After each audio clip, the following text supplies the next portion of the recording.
আমরা অনেকেই মন খারাপ থাকলেই কোনো কিছুতে মন না বসলেই সহজে বুঝতে পারি যে আমরা হতাশার মধ্য দিয়ে যাচ্ছি, ডিপ্রেশনে আছি।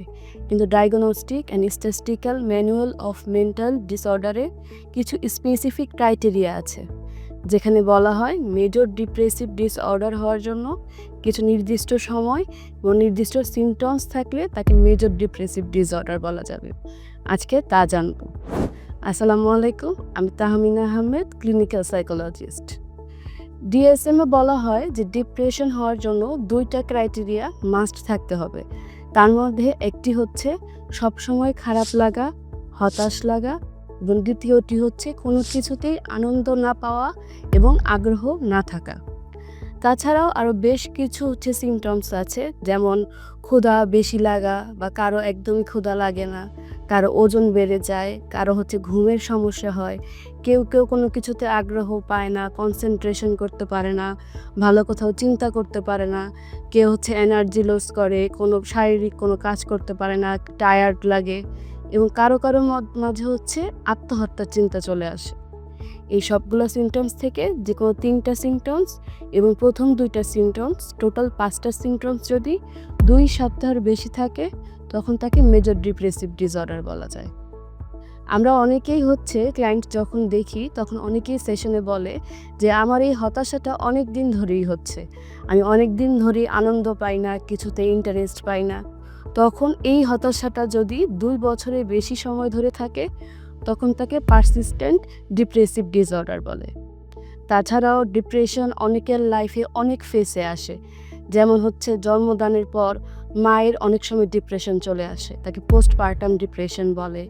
যেমন যে মেনস্ট্রুয়েশনের আগে অনেক মেয়েদের মধ্যেই হতাশা কাজ করে, তাকে প্রিমেনস্ট্রুয়াল ডিসফোরিক ডিসঅর্ডার বলে। তাছাড়াও অনেকে মাদকদ্রব্য গ্রহণ করার কারণে হতাশা কাজ করে জীবনে, সেগুলোকে সাবস্টেন্স ইনডিউস ডিপ্রেসিভ ডিসঅর্ডার বলে।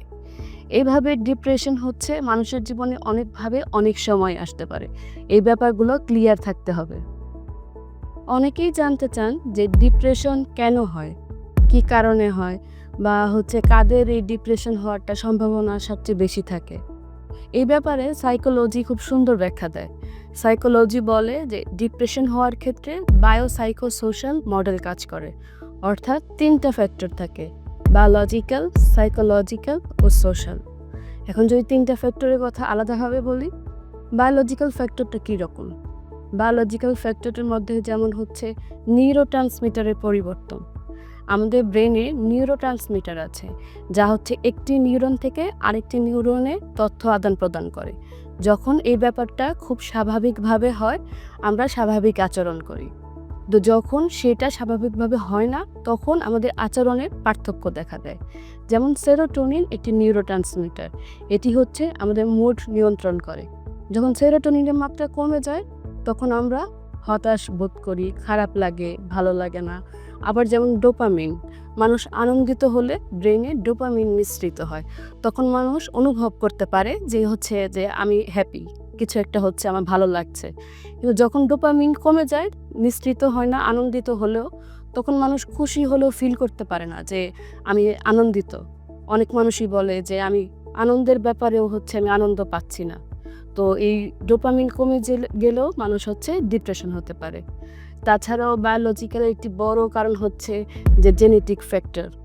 বংশের মধ্যে কারো যদি আগে ডিপ্রেশন থেকে থাকে, তাহলে নেক্সট জেনারেশনের হওয়ার সম্ভাবনা বেশি থাকে। টুইন স্টাডিতে দেখা যায় যে একজন যমকের মধ্যে যদি একজনের ডিপ্রেশন থাকে, আরেকজনের 70% চান্স থাকে ডিপ্রেশন হওয়ার, যা কিনা বলে যে বংশ এই ডিপ্রেশনটাকে বয়ে নিয়ে যায়। তাহলে বায়োলজিক্যাল ফ্যাক্টরও কিন্তু একটা দায়ী ডিপ্রেশনের। আবার যদি সাইকোলজিক্যাল ফ্যাক্টর থেকে ব্যাখ্যা দিই, সাইকোলজির কারণ ট্রমা। আমরা ছোট থেকে বড় হয়ে যাচ্ছি, লাইফে কিন্তু মুভ অন হয়ে যাচ্ছি, কিন্তু এমন অনেক ঘটনাই থাকে যে আমাদের জীবনে এমন কিছু যা কিনা আমরা ভুলে আসতে পারি না, সব সময় মনে পড়ে বা আফসোস করি যে এক সময় আমার সাথে এরকম কিছু হয়েছিল।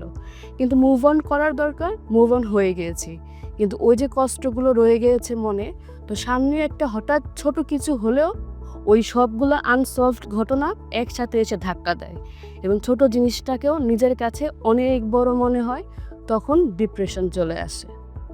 এবং তাছাড়াও হচ্ছে রং কগনিশন, সব কিছুকে ভুলভাবে জাজ করা, ওভার থিঙ্কিং করা, তারপরে হচ্ছে মানুষকে ভুল বোঝা, এইসবও সাইকোলজিক্যাল ফ্যাক্টর কাজ করে।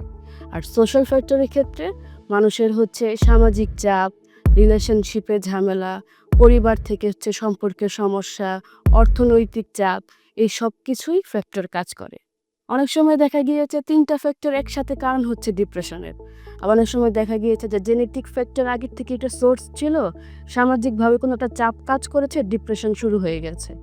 অনেক সময় সাইকোলজিক্যালি কোনো একটা ট্রমা ছিল, হঠাৎ করে দেখা গেল সামাজিকভাবে রিলেশনশিপে একটা কনফ্লিক্ট হলো, ডিপ্রেশন শুরু হয়ে গেল।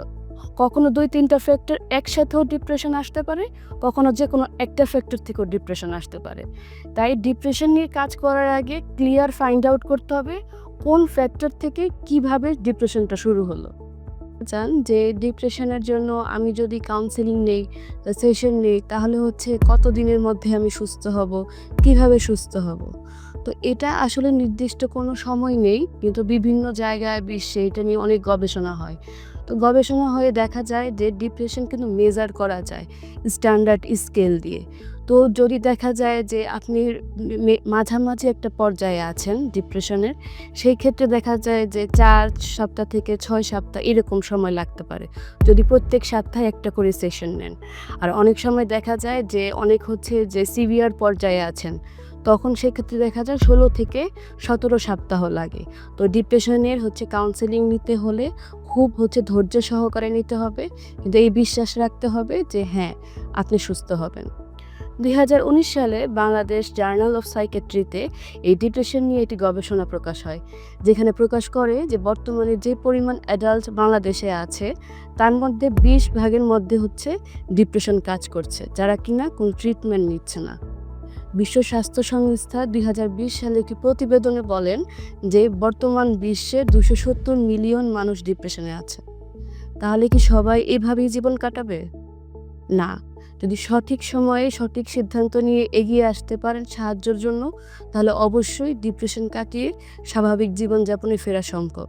মনে রাখতে হবে, আলোর পথ তখনই দেখতে পারবেন যখন অন্ধকারের পথ পাড়ি দেওয়ার সাহস থাকে। ধন্যবাদ।